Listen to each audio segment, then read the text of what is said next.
O'clock. Yes, sir. Y'all ready down there? Ready. Okay, let's call this special board meeting of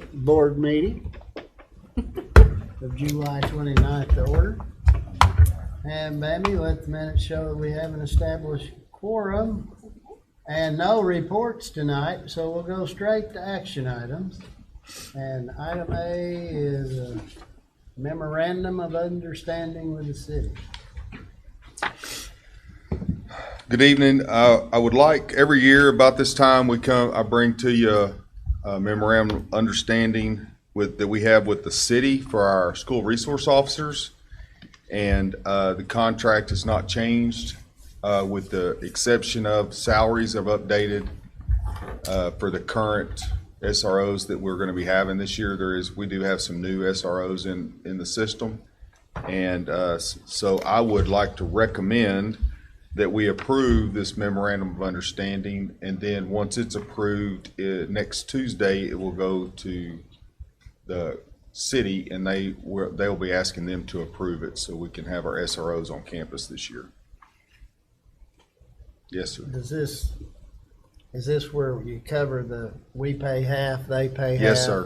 And it designates somewhere. exactly on the back page of the memorandum of understanding. It details our share. We pay 25%. We pay 25%. They pay 75%. And then we pay some of their equipment costs. Total cost to the district would be $167,951.77 for all of them, and all of their equipment costs. And we actually usually budget just a little bit more than that because our fiscal year goes July to June, theirs goes January to December. So while our budget is being created now, their budget for next year will be created in November and December. And so if they give raises, they give raises in January. So they try to give us a heads up if they think they're going to, but we usually plan for just in case. So we'll put a little bit more than that cost in the budget, actually. And I will say, we have a great relationship with our police department in the city. They help us out tremendously, and we really appreciate it. It's a great program. Mm-hmm. Yes. Great.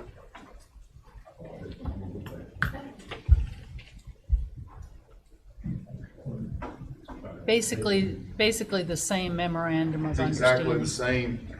There's no changes. I will tell you that there was a state law passed at this last legislative session that created some things that you're supposed to have in a memorandum of understanding. We are waiting on the model, so I could come back to you at a later date when that comes out if we need to change something. I'll be honest with you, I don't anticipate that we will.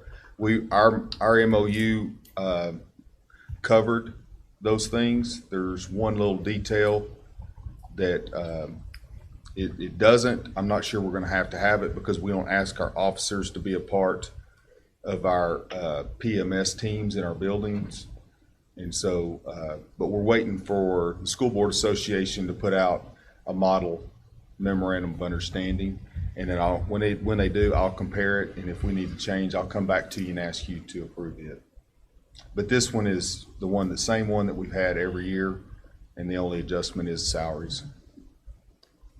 So, just because I don't know, we have 7 campuses and 5 officers? Mm-hmm. We have an officer that covers north side and south side, and we have an officer that covers both Allen and Intermediate. No. And then the high school has one, or really they have 2. Jeff Bland is there as well, and Jeff is over all of them. So from time to time he's pulled out, but we always have an officer at the high school.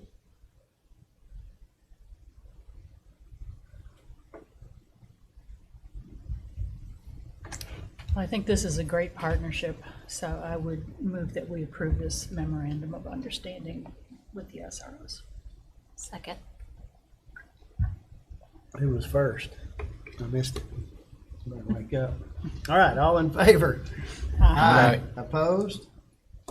All right, thank you. Thank you very much. So now we're gonna approve some FTEs for the new school year. So last year, we were down 200 students. And over the course of the year, some positions were eliminated across the district through attrition. And then in the spring, when we were determining what spots to rehire, there were a couple eliminated. In May, I asked you for 3 new FTEs just in case. So we have already approved, I've already given approval for 3 FTEs this summer because of growth. And we are currently sitting in a position where kindergarten has 3 open slots, and they will have, usually the first week of school is when they have the most of their enrollments. So that makes me very uncomfortable. And then I believe it's 6th grade, it's intermediate school, I think it's 6th grade. 6th grade at last count, which was a week and a half ago before they shut down e-school for us. So right now we don't have a database to refer to. But about a week and a half ago, we had 6 open slots in 6th grade. And so I'm going to ask you for approval for 5 FTEs. I'm probably going to go ahead and give approval for kindergarten and 6th grade immediately and hold those others just in case. If we don't need them, we will not use them. But my fear is kindergarten, we had 75 fewer kindergartners last year than we anticipated that we would have. My fear is that we could have a large number of those come back to us, and we may not know that true number until the first week of school. That will be after our next board meeting. And so for me to get another FTE approved, if I needed it, we would have to wait till September, and I don't want to, or call you back in a special session, and I don't want to do that. And I assume we're not under enrolled in any other grade No, level that we can no, move somebody. No. Okay. K6 are the grades that we have a very firm grasp of numbers and how many we can have per class. Beyond that, it gets a little bit more difficult to determine. But K6, if we add one at kindergarten and at 6th, we will be sitting fine at every grade, but we will not be overstaffed at any grade.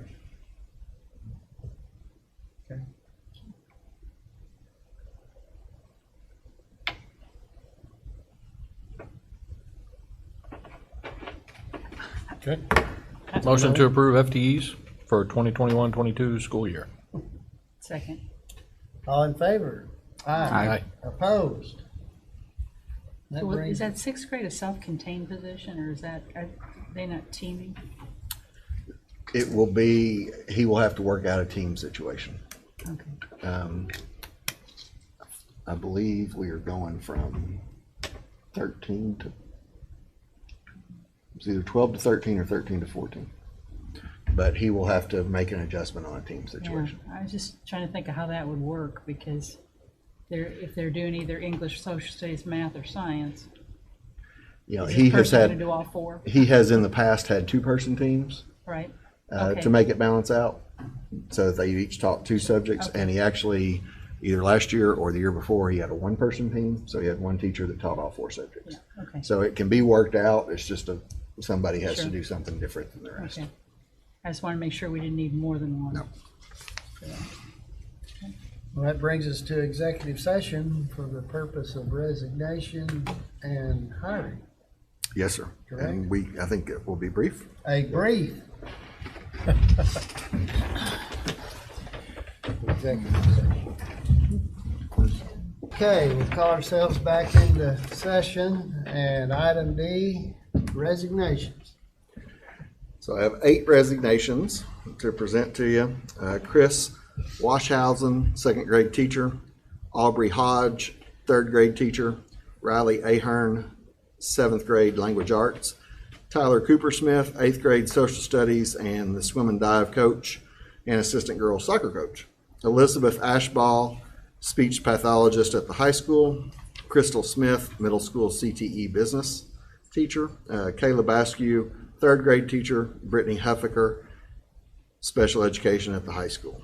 I would recommend that we accept those 8 resignations. So moved. Second. All in favor? Aye. Opposed? All right, let's hire some staff. So we have 8 hires, recommendations for hire. Martin Keith, first grade. Tesla Grogan, second grade. Kirsten Reese, second grade. Courtney Kruger, second grade. Melody Butler, dyslexia interventionist at intermediate. Alexa Bastian, fourth grade. Allison Kaufman, third grade. Kelsey Madding, middle school social studies. Recommend that we approve those hires. So moved. Second. All in favor? Aye. Opposed? Any other business? Yes, sir. I just got some things to remind you of and inform you of. First off, on hiring, I will say that I have met, I think, with everyone we've processed so far, almost at least 95% of them at least, the new certified hires. And I'm impressed with the group of people we're hiring. Good group. And so I think our principals are doing a good job in hiring. Before I get into announcements of transfers and so on, we're gonna do that tonight just so our number on the next board meeting doesn't get too large. Before I do that, I got some things just to inform you about or remind you about. First off, the governor is going to be in town tomorrow at the community building downtown at 11 o'clock. Any of you are invited who would like to attend. Our bond sale refund will take place on August the 5th. That is next Thursday. And I had thought I might go down there to participate or watch. I don't know if that's going to happen, but it's going to happen whether I'm there or not. And Scott Beardsley will call, he said, by 11 o'clock to inform me and ask me if we approve or not. And you all gave me at the last board meeting, you all gave me to make that decision based on what he tells us that day. And I think rates are still very good for us. New teacher luncheon is the 4th. That's next Wednesday at noon. I believe you all were invited. So just make sure that that's on your calendar if you're planning to attend. There is a job fair tomorrow. This is more community based, but the job fair tomorrow is at Simmons from 9 to 6. Yes, sir. Where's the luncheon? The luncheon is at Simmons Great Hall Okay. on JVU campus, and that's where job fair is tomorrow too, at Simmons Great Hall on JVU campus. There's a Bright Futures back to school event on the 5th. That's Thursday from 4 to 6, and that's where we give away backpacks, school supplies. If any of y'all are interested in being involved in that or coming to visit it, it's 4 to 6 on the 5th. Back to school breakfast will take place on the 11th. That's the day before our next official board meeting. And so breakfast itself will be at 7:30 and then a program at 8 o'clock in the main gym. And we will space that out every other chair in the gym and encourage people to wear masks. Regular board meeting is the 12th. 2 weeks from today, I believe. I am probably going to put something out to staff to encourage everyone or recommend, or I guess encourage is the right word, encourage everyone to start wearing masks again with the new CDC and ADH guidance. So my plan is to start wearing masks myself when I put that notice out. I'm going to try to do that tomorrow. And so for the next board meeting, I will plan on wearing a mask myself. And it's everyone else's individual choice as to whether they do or not. All right, so now transfers. We have one certified transfer. Stephanie Simpson's going from second grade at Allen, regular classroom, to special education. She'll be halftime Allen and halftime virtual. And then a classified transfer, 2 of them actually. Garrett Powell will be going from classroom aide at Northside to a special ed aide. And Randall Fleming will be going from a special ed aide to behavior interventionist aide. Classified resignations, Terry Pitts, high school nurse. Virginia Listman, middle school ESL paraprofessional. Patricia Casey, Northside special ed paraprofessional. Classified hires, Perry Philpott, Northside Special Ed aide. Allison Guffey, Northside Pre-K aide. Caitlin Thomas, Northside Pre-K aide. Kyla Pierce, Northside Special Ed aide. Angel Roman, High School Special Ed aide.